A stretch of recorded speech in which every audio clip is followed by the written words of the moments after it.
basically said, do not contact me for anything until at least this date. Like, I'm not a fan of unfriending people, but I just, no contact, zero contact. That is the move. If you ever go through a breakup, this is one of the things you should take away from this video.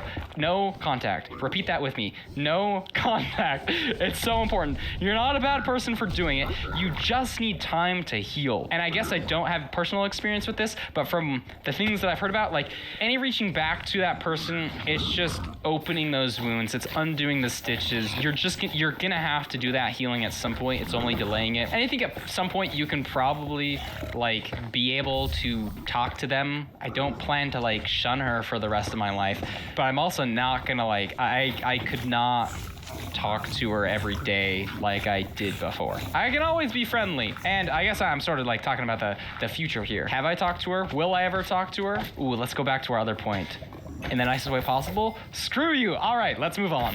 At some point, I could notice that things got better. It took a while, but I think a month and a half in was sort of the first time I got some real semblance of normalcy. I was streaming, and I said out loud, why am I so happy right now? Because the whole day had just been good, and I was not used to that happening. I actually didn't cry very much throughout pretty much this whole process, but I think that's more of a testament to me as a person, maybe guys in general. The amount of times I cried from age 10 to 21 is less than 5. So I've definitely got better at crying over the past couple of years, but I didn't.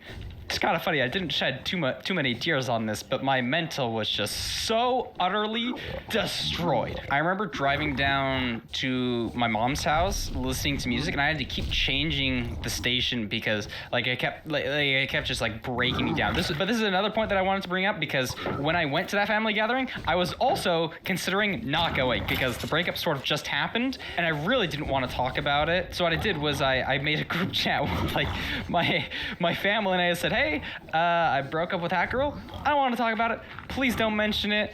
Thanks. And that was like very good communication. And I survived the night, which was awesome. The best way I can describe the healing process and how things got better was it came in waves.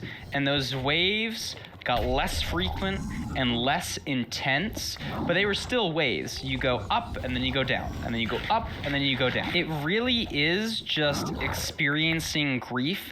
I'm not the most experienced on grief. I'm still pretty young, but you go through the stages, man. That entire first week, I was in denial.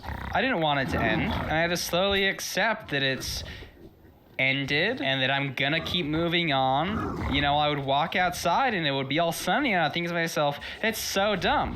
Why is it sunny outside right now? Why is the weather good? And one of the best freaking pieces of advice that I got is you just gotta sit with it. The only way to go through a breakup is to go through a breakup, and it hurts.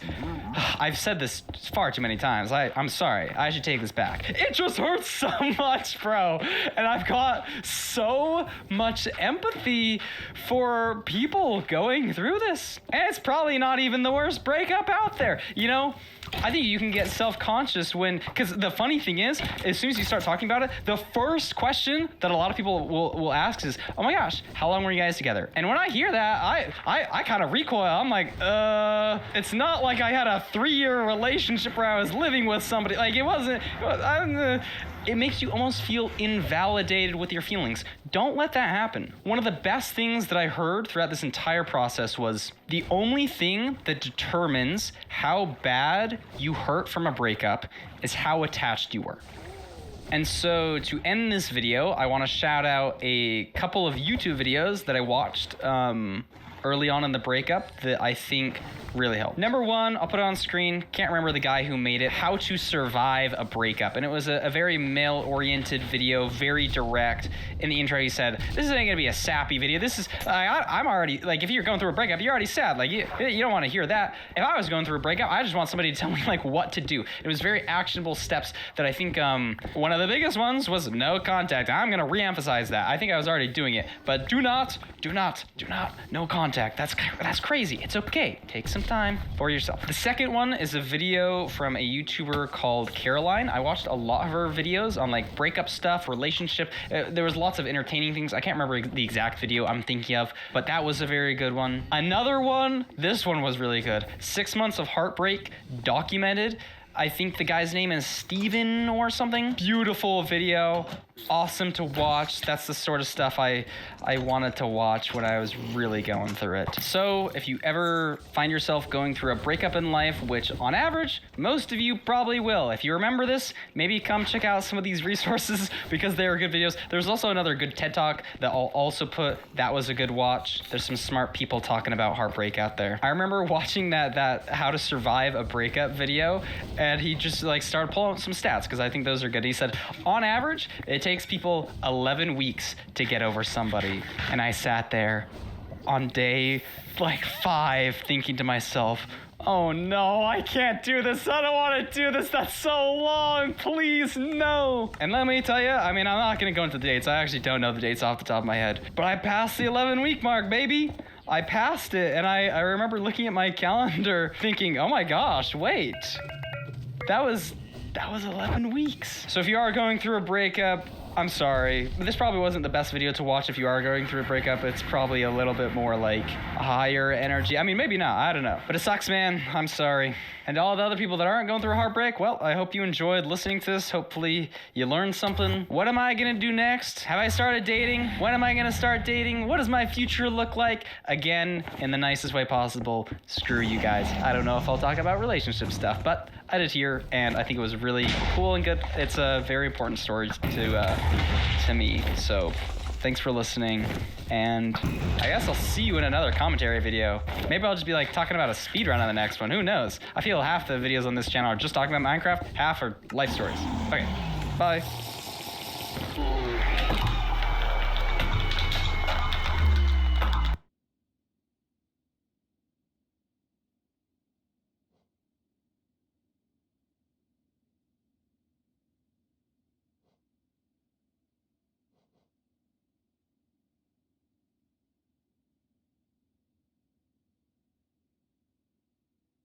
वही चलो बस आ गई यार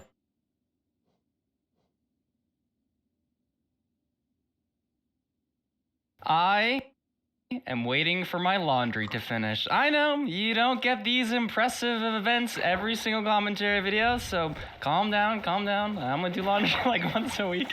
I just wanted to make a commentary video because I hadn't for a while, and I was like, you know, I have to wait. Like I'm just fully out of clothes, so I gotta wait regardless. So I might as well do something productive with it. I just got back from a run, which was really nice, and I finished drinking water. Wow, so original and impressive. But the thing I did different today was I squeezed some lime in it, because I had like a month or two ago, I like drinking a lot of water in the morning. I find it helps me wake up and it makes me feel really good. But sometimes I just don't want to drink a lot of water, and so for a while I had this like flavored thing that I would just put in a big like mason glass of water with some ice. But I ran out of that, and I feel like I've been drinking less water because of that. So today I experimented. I squeezed some lime in it. I don't know if that was the best flavor combo, I'm gonna be honest. Tomorrow I'm gonna try oranges though, so that should be a nice refreshing way to get some liquids in me in the morning. Today's run was pretty good though. I did some sprinting after I ran like 2 miles, and then I did some sprinting. I don't really know for how long. Probably wasn't anything super impressive, but oh my gosh, bro, sprinting so hard. I just absolutely cooked myself, but in a good way. You know, part of the reason that I did that was I played it in a soccer game for the first time in like 5 years, maybe 6 years, a couple of months ago, and I realized how cooked I got from sprinting. And so today I was like, you know, let's try some sprinting here. Let's see how it goes. Maybe also part of the reason that I did that was I was watching some YouTube videos of a college runner. I can't remember his name, but I was watching those and I was like, oh dang, Maybe I should try some like running faster. Honestly, I probably won't keep it up a ton, but it's probably good to like have every once in a while. Because I just remember hearing one time a conversation of like somebody like talking about when you get to your 40s, when was the last time you actually like sprinted? Probably not since you were like 20, you know? So it's probably a good thing to just keep up on it. You know, the last time I sprinted before this was like a couple months ago. It just feels like a good life thing. Maybe that's also because I kind of grew up doing sports and soccer, and so that was like a part of my life. But regardless, the other thing I wanted to mention was when I was watching this like just this college runner YouTube channel, I was like, oh, this is pretty cool. I wonder how old this guy is. He's born in 2005, bro. What? For the longest time, people who were like born, you know, after me and after 2002, they're just like so young. And then I'm just watching this YouTube channel of a guy in college, and college for me, it feels like somewhat of an adult activity. And then I'm like, what? This dude's like 3 years younger than me. What the flip, bro? I'm getting kind of old. This is kind of hype. I'm gonna get so wise. You know, I love talking to older people. I feel like I've tried to have an older soul, you know, growing up, like talking to adults. Like, people just have so much life wisdom. Point in case, I called up my mom this summer after a breakup. Oh my gosh. She's just so smart, dude. She knows so many things. She had so much life experience, too. It was just so good to talk. I just watched that back and I realized I just called my mom old. Sorry, Mom, I love you. You know, old's like a relative term. If you're one day older than me, you're like old in a sense, you know? Oh my gosh, bro, I just actually trapped myself there. Oh, it's so bad. But you know, being old is friggin' hype. I feel like I've learned so much this summer. I feel like over the past couple of years, I've just learned so much, and I'm still changing so much as a person. You know, my brain's not even fully developed yet. I still got another 2 years to go. Look at that. Like, I don't know. Life's pretty cool. Okay, I wanted to go talk about some Minecraft stuff as well, not just real life. Number one, the speedrun. The speedrun's old, bro. I don't know how long ago this was recorded, but I have not speedran in a good 3 weeks, maybe. Partly because of the trip, and then also just like some personal stuff that I just haven't been like playing because of that. But I'll probably get back into it relatively soon after I finally learn my new hotkeys. That's freaking right. I changed up my hotkeys. So I wish I could show you how bad I am here. This is old footage where I actually know how to use my hotkeys, but I changed them up 3 days ago. I shouldn't dog on myself too much. Honestly, I think I've been like adjusting really well. I have block wars today, and honestly, I almost feel, dare I say it, fully used to my hotkeys. That's probably not the case. I'll probably be playing slightly worse, but I think I'm adjusting pretty well. I changed up a couple. What did I change up? I changed up like my inventory button. That's huge. I changed up my 3 slot where my pickaxe is. That's huge. I changed up my offhand and my 9 slot, and then also my 4 slot. So I changed up about half of my keybinds. And let me tell you, it is a whirlwind trying to undo all of your muscle memory. But I think I've had a decent mindset for trying to make these new changes. You know, I've been trying to put myself in a lot of different situations in Minecraft. I've been doing some speedrunning. I've been doing some PvP. I've been doing like just mini games, trying to really put myself in a lot of different situations to learn these things. There's a couple of practice maps in the speedrunning, like big mega practice map that have been super useful for trying to learn keybinds. And there's like some that I'm basically fully accustomed to, like my 3 slot. I think that's really good.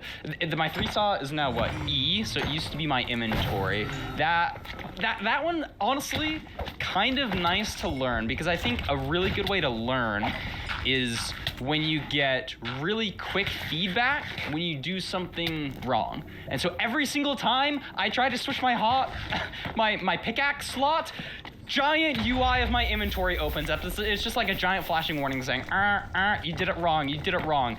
And low-key, I think stuff like that helps you learn faster. Because if I just clicked E, trying to switch to my pickaxe, and nothing happened, I don't think my brain would adjust as well. It feels like kind of true from my experience. I'm drawing a lot from a book I read called, what was it called? It was called The Inner Game of Tennis. And it was very interesting because it talked about the different ways you learn muscle memory. And a lot of the time, like if you're somebody who's struggling like with your forehand stroke in tennis, like according to this book, you can have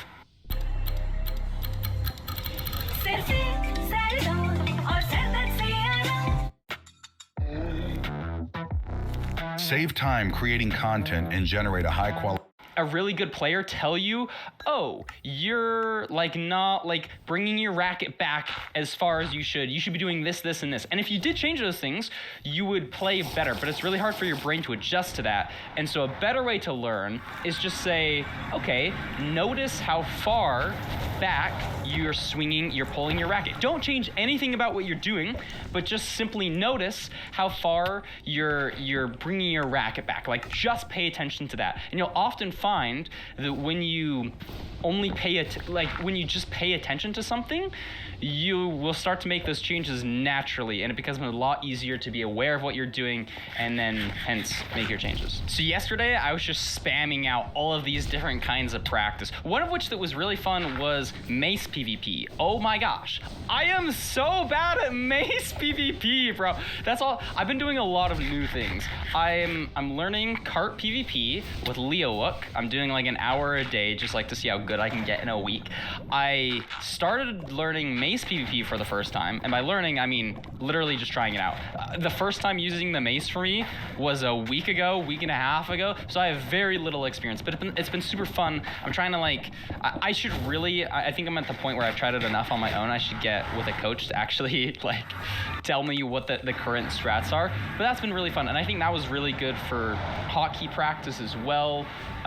Definitely trolled a little bit yesterday trying to like offhand sort my inventory before the match. I'm so slow. They just come on to me before I'm ready, and it's just GG. It's just GG. Another really good one for practicing hotkeys is UHC kit. That and also probably Crystal PvP. I've just never been a big Crystal fan, but UHC is really good because it forces you to use a lot of different hotkeys, and so I've gotten almost comfortable enough to where I can sort my whole hotbar before I run into the player, but regardless, it's just been very good practice all around. I also think that sleeping really helps solidify changes that you're trying to make, especially if you think about them before you go to bed, you know, because sleep just inherently is your brain kind of going into a repairing kind of mode where it's trying to determine what memories to keep, like literally physiologically, like what memories to keep, what was important, and I think sleep is just super powerful for learning new stuff, and so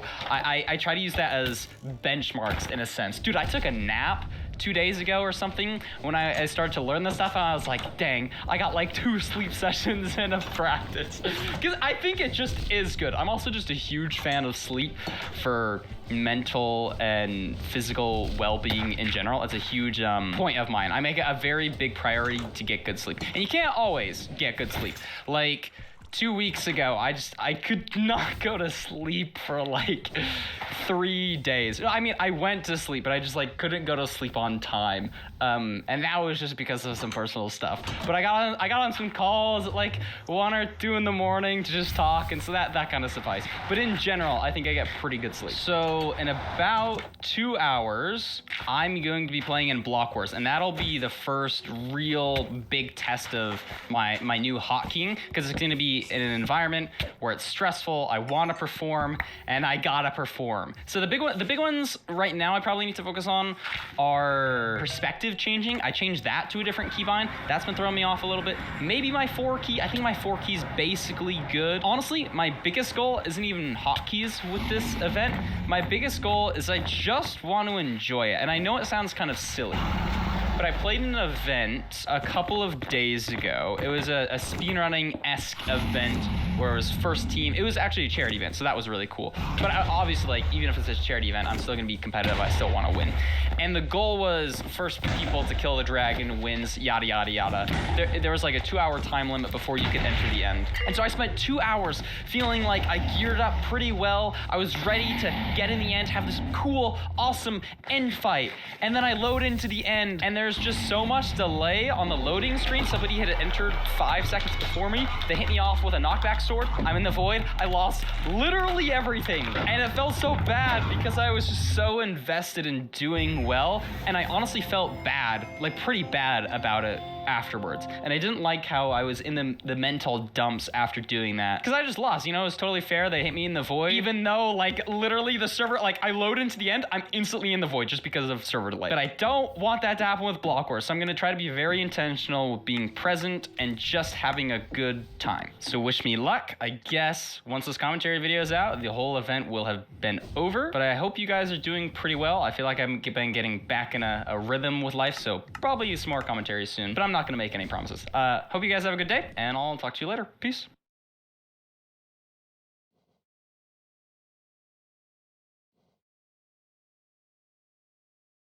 Game together. What am I gonna title? Let's play a game together. What am I gonna title this commentary video? I think I have 3 subjects that come to mind. 1, my voice actually just died there. 1, running every single day for the first 50 days of the year, and why that stopped and how that went. 2, climbing a mountain for the first time 2 days ago. 3, cutting my hair yesterday. Because dude, every single time I cut my hair, without fail, I cut my knuckle. I actually just snip my skin, and it's not good. It's so hard trying to cut the hair behind your head. It takes a lot, a little bit more concentration than usual. And while I have gotten better at it, almost every single time I snip my fingers at least a little bit. Maybe not every single time, but most of the times. I was cutting it today, and you know, I've done it so many. I've been cutting my hair for 2 years now, and it's just the nature of putting scissors behind your head. You can't see it. You literally just have to feel it. It's a little bit annoying, but I have been getting better at cutting my hair, which has been nice. I think this haircut is maybe the best haircut I think I've given myself, minus cutting my knuckle. Oh my gosh, why are there 2 creepers in the water? That's kind of crazy. And I guess I wanted to also mention, when you're cutting the back side of your hair, it is a little bit easier because I use, the buzzers.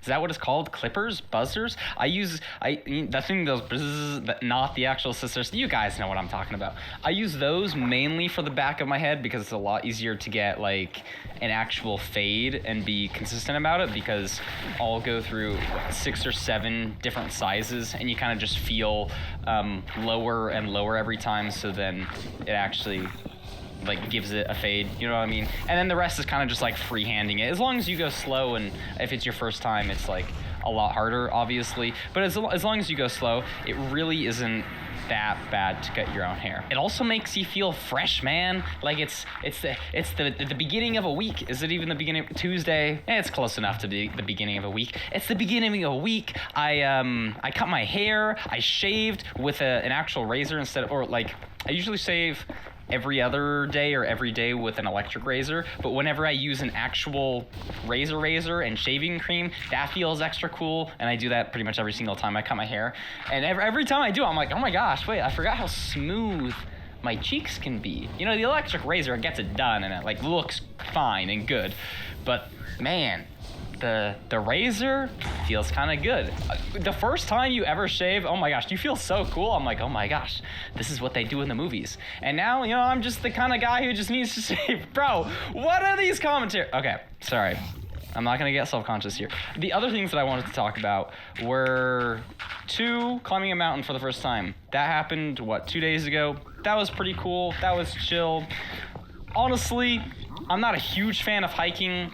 If you've heard me talk, I like walking a lot. Huge fan of walks. Maybe the biggest walking fan on the planet. Okay, that might be a little bit of an exaggeration, but I really love my walks. Hiking, I just feel like I'm looking at the floor the whole time. I gotta look at rocks that I'm going on. It freaking destroyed my calves, bro, because I probably need better shoes. And the views were cool. The first half of the hike, low-key, didn't like it a ton. Second half of the hike, I was like, oh, okay, this is cool. Got to see the views. And the summit was really cool. That was the first time I'd ever actually summited a mountain, which is kind of surprising when I think back on my life. I was in Boy Scouts all growing up. I've been active, but I feel I've been dodging actually summiting